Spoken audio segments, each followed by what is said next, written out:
قال رسول اللہ صلی اللہ علیہ وسلم انہا ستکون فتنۃ، ان قریب ایک بہت بڑا فتنہ رونما ہوگا۔ حضور نے خبر دی فتنے کی۔ حضرت علی فرماتے اس پر میں نے عرض کیا، میں نے عرض کیا مل مخرج منہا یا رسول اللہ، اے اللہ کے رسول اس سے نکلنے کا راستہ کون سا ہوگا؟ دیکھیے یہ لکھا ہوا ایگزٹ، نکلنے کا راستہ۔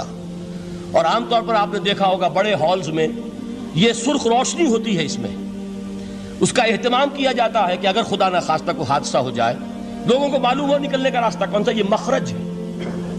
حضور نے خبر دی کہ فتنہ ہوگا۔ تو دیکھیے میں ایک بات عرض کیا کرتا ہوں، ذرا توجہ کیجئے۔ ہمارا حال کیا ہے؟ ہم بڑے ریشنلسٹ قسم کے لوگ ہیں، یہ زمانہ ریشنلزم کا ہے۔ اگر ہم ہوتے تو کیا پوچھتے؟ وہ فتنہ کیا ہوگا، کیوں ہوگا، کہاں سے آئے گا؟ ہمارے سوال یہ ہوتے ہیں، کب آئے گا، کیوں، کہاں، کب، کیسے۔ ان سب کی حیثیت علمی سوالات کی ہے۔ بھائی کب آئے گا ایک علم ہے، کیسے آئے گا علم ہے، کہاں سے آئے گا علم ہے، لیکن اصل جو عملی اعتبار سے اہمیت والی شے ہے، بچاؤ کا راستہ کون سا ہوگا محمد الرسول اللہ، یہ بتائیے ہم۔ مل مخرج منہا یا رسول اللہ، حضرت علی نے یہ نہیں پوچھا فتنہ کیا ہوگا، کہاں سے آئے گا حضور، کیوں آ جائے گا، کب آ جائے گا، نہیں، مل مخرج منہا یا رسول اللہ، اے اللہ کے رسول یہ بتائیے کہ جب وہ فتنہ رونما ہوگا تو نکلنے کا راستہ کون سا ہوگا۔ اس کا جواب ہے، ارشاد فرمایا محمد رسول اللہ نے، کتاب اللہ، اللہ کی کتاب ہے وہ مخرج، یہ کتاب ہے کہ جس کو تھامو گے تو فتنوں سے محفوظ رہو گے۔ اس کے بعد آپ فرماتے ہیں فیہ نبأ ما قبلکم وخبر ما بعدکم وحکم ما بینکم، اس میں تم سے پہلوں کی بھی خبریں موجود ہیں، عاد اور سمود اور قوم نوح اور قوم ہود اور قوم لوط اور قوم صالح اور آل فرعون، یہ کون ہے؟ من قبلکم، تم سے پہلے، وفیہ خبر ما بعدکم، جو کچھ تمہارے بعد ہونے والا ہے اس کی خبریں بھی موجود ہیں، لیکن وہ کیسے ہوں گی؟ وہ بٹوین دی لائنز ہوں گی، وہ بین السطور ہوں گی۔ ان کے لیے انسان کو، آپ کو معلوم ہے کہ عبارت میں سطور ہوتی ہیں اور ایک درمیان میں ہوتا ہے، ان کے کچھ لکھا ہوا نہیں ہوتا۔ You have to read between the lines۔ قرآن میں بعد میں آنے والے حالات بھی درج ہیں، لیکن اس طرح نہیں جیسے کہ پچھلے حالات درج ہیں۔ اس کے لیے ذرا ان ڈیپتھ پونڈرنگ اوور، غور و فکر اور تدبر کی ضرورت ہوگی۔ وَحُکْمُ مَا بَيْنَكُمْ، اور جتنے اختلافات تمہارے اندر پیدا ہوں گے تا قیام قیامت، ان سب کا فیصلہ بھی اس کتاب میں موجود ہے۔ وَهُوَ حَبْلُ اللَّهِ الْمَتِينُ وَهُوَ الذِّكْرُ الْحَكِيمُ، یہی تو ہے وَهُوَ الصِّرَاطُ الْمُسْتَقِيمُ، سیدھا راستہ اور کون سا؟ یہی قرآن تو ہے۔ ہر رکعت میں کہتے ہو اہدنا الصراط المستقیم، اور قرآن دیا ہوا ہے اس پر غور نہیں کرتے۔ عجیب تماشا ہے ہمارا، نماز کی ہر رکعت میں اہدنا الصراط المستقیم، اور حضور فرمایا وَهُوَ الصراط المستقیم، صراط مستقیم یہ قرآن ہی تو ہے، الذکر الحکیم یہ قرآن ہی تو ہے، وَهُوَ حبل اللہ المتین، اور یہی ہے اللہ کی مضبوط رسی۔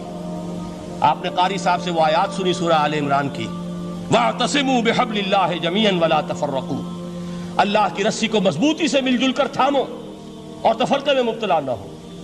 تفرقہ ہوگا تو کیا ہوگا؟ تمہاری ہوا اکھڑ جائے گی۔ آج آپ کو معلوم ہے دول عرب اگر یہ یکجا ہو جائیں، ایک دن کے لیے اسرائیل قائم نہیں رہ سکتا، امریکہ نہیں، امریکہ کا باپ اسے قائم نہیں رکھ سکتا۔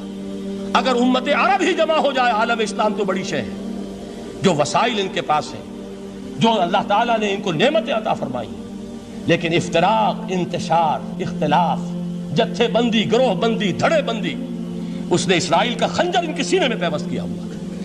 اس لیے کہ فَتَذْهَبَ رِيحُكُمْ، اگر تم اختلاف کرو گے تو تمہاری ہوا اکھڑ جائے گی۔ آج وہ ہوا اکھڑ چکی ہے۔ تو فرمایا وَاعْتَصِمُوا بِحَبْلِ اللَّهِ جَمِيعًا وَلَا تَفَرَّقُوا، اللہ کی رسی کو مضبوطی کے ساتھ مل جل کر تھامو اور تفرقے میں مت پڑو۔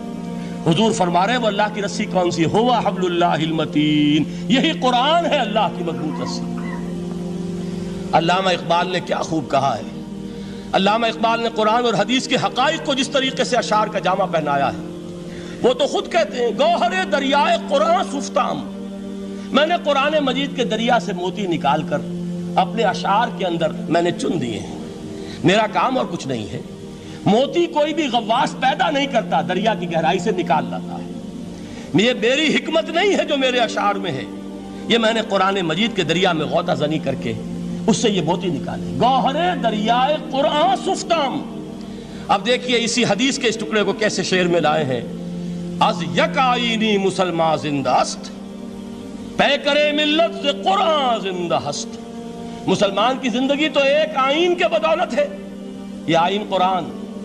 جو کہا تھا کبھی قائد اعظم مرحوم نے، جب پوچھا گیا تھا کہ آپ کے پاکستان کا دستور کیا ہوگا، کیا فرمایا تھا یاد کیجئے کہ ہمیں کسی نئے دستور کی ضرورت نہیں، ہمارا دستور 1400 برس پہلے طے ہو چکا ہے۔ یہ ہماری بدقسمتی ہے جو کچھ کہا تھا قائد اعظم نے کہ God has given us a golden opportunity to prove our worth as architects of a new state, and let it not be said that we didn't prove equal to the task۔ میں معذرت کے ساتھ عرض کروں گا حضرت کہ واقعہ یہ ہے کہ ہم اس کے equal to the task ثابت نہیں ہوئے۔ قائد اعظم کا دیا ہوا پاکستان آج دنیا میں موجود نہیں ہے، اس کا ایک حصہ اپنے نام سے دستبردار ہو کر بنگلہ دیش بن چکا ہے، اس نے اپنی تاریخ کو خیر بات کہہ دیا ہے۔ حالانکہ مسلم لیگ کی جنم بھومی ڈھاکہ ہے، 1906 میں ڈھاکہ میں مسلم لیگ نے جنم لیا تھا، اور اگر وہ صرف ہم سے علیحدہ ہوتا یہ اکیرا صدمہ ہوتا، لیکن یہ کہ اس نے جب نام بدلا ہے در حقیقت اس نے اپنے تاریخ سے، اپنے پس منظر سے استعفیٰ دیا ہے۔ یہ ہمارا دوہرا ہمارے لیے صدمے کی بات ہے۔ کیا 2 یمن موجود نہیں ہیں؟ ان میں سے کوئی ایک بھی اپنا نام چھوڑنے کو تیار ہوگا؟ کیا 2 جرمنی دنیا میں موجود نہیں ہیں؟ کوئی ایک بھی ان میں سے اپنا نام چھوڑے گا؟ کیا 2 کوریا نہیں ہیں؟ 2 ویتنام نہیں ہیں؟ تو کیا 2 پاکستان نہیں ہو سکتے تھے؟ ہو سکتے تھے۔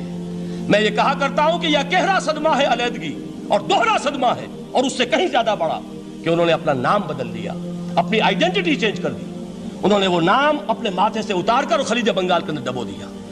یہ بہت بڑی سزا ہے جو ہمیں ملی ہے۔ کیوں ملی ہے؟ کہ ہم نے 25 برس تک